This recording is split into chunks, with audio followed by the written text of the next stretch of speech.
कक्षा 12 नागरिक शास्त्र की कक्षा में आप सभी बच्चों का पुनः स्वागत है। बच्चों, अब पिछले वीडियो में आपने देखा भारत के विदेश संबंध के बारे में, गुट निरपेक्ष आंदोलन के बारे में समझा। आज हम उसके आगे बढ़ाते हैं कि चीन के साथ शांति और संघर्ष। भारत सदैव शांत प्रिय देश रहा है,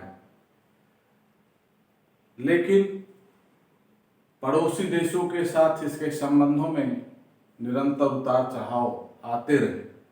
उसी में एक चीन के साथ रहा। चीन में 1949 में क्रांति के बाद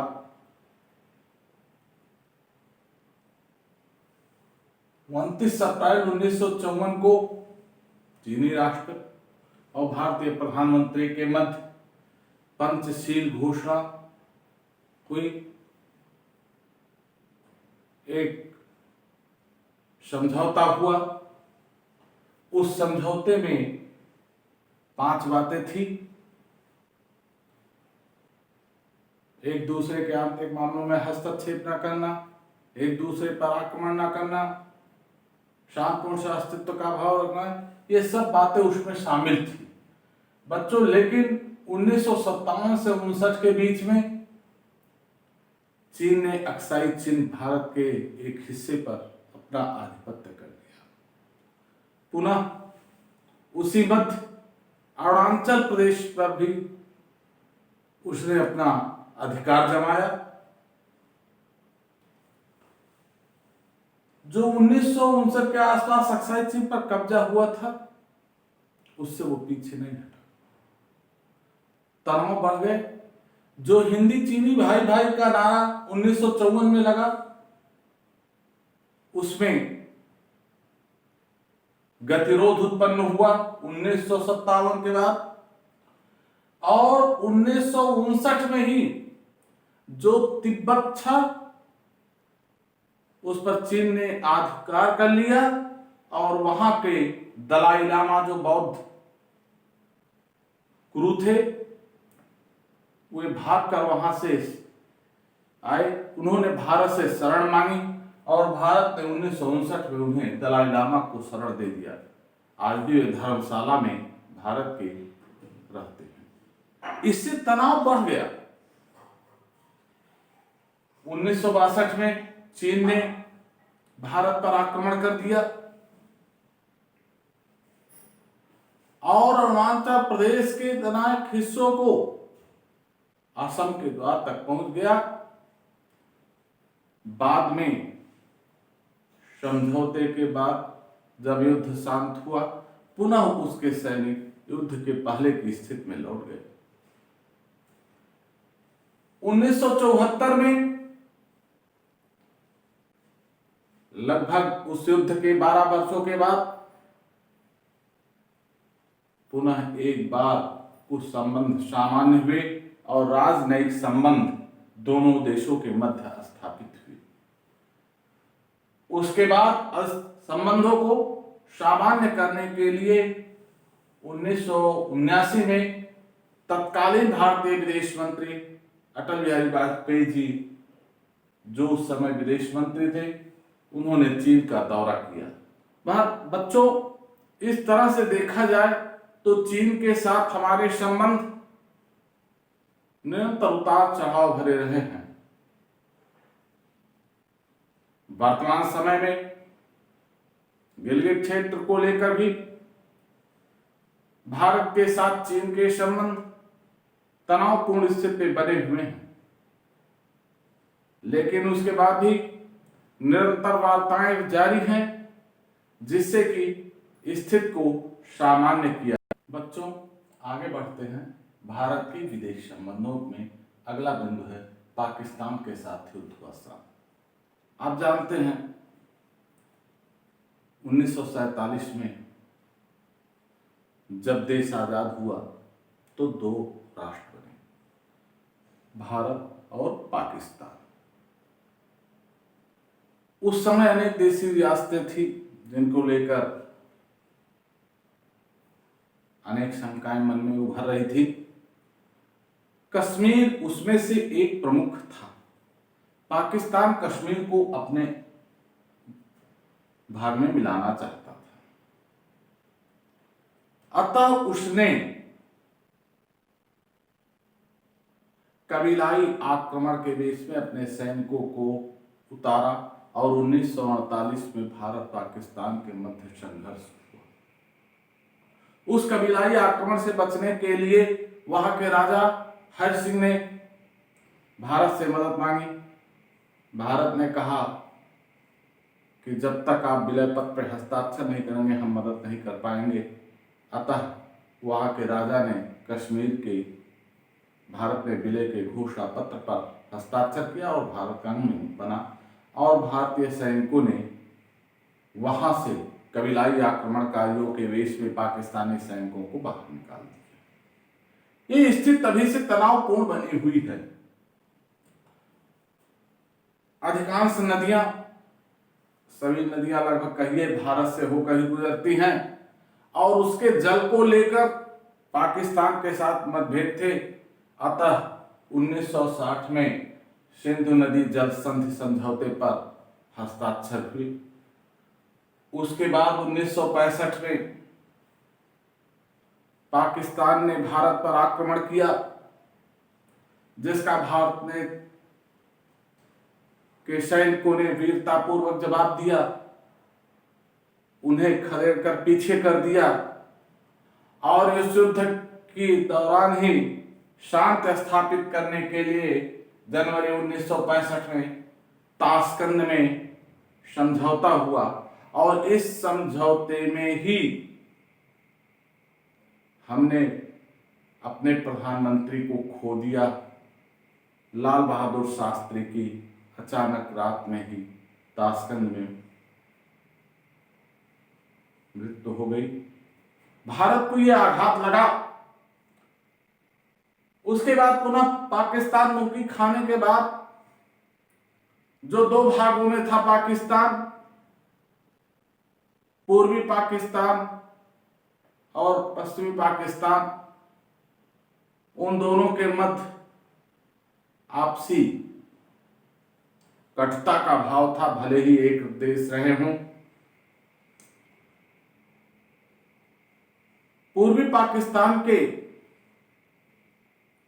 लोगों के आंदोलन के दमन के लिए पाकिस्तान ने बल प्रयोग किया। फलतः वहां के लोग भागकर भारत में शरण लेने लगे। भारत इस विषम स्थिति से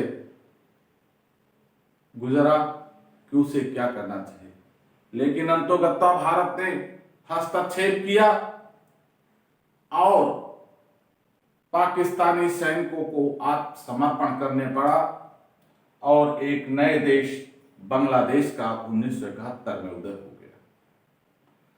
बच्चों, इसके बाद उतार चढ़ाव के दौर आते रहे, वार्ताएं जारी रही। भारत के प्रधानमंत्री पाकिस्तान गए, कई बार पाकिस्तान के प्रधानमंत्री भारत आए। 1974 में भारत ने परमाणु विस्फोट किया, परीक्षण किया। उसके तत्काल बाद पाकिस्तान ने भी परमाणु परीक्षण संपन्न किया।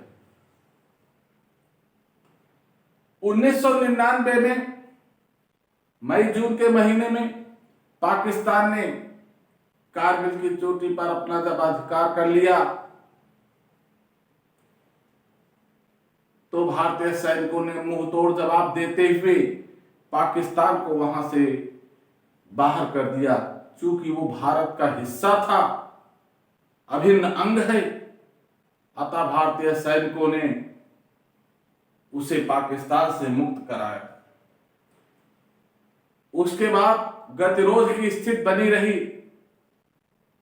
लेकिन धीरे धीरे दोनों देशों के मध्य स्थिति सामान्य करने का प्रयास किया जाता है। इन दोनों देशों के मध्य आज भी जो प्रमुख विवाद के बिंदु हैं वो कश्मीर को लेकर है पाकिस्तान उसे अपना अभिन्न अंग मानता है, जबकि वास्तव में वो भारत का अभिन्न अंग है। इसके अलावा आतंकवाद की समस्या को लेकर भी मतभेद है, नदी जल विवाद को लेकर है।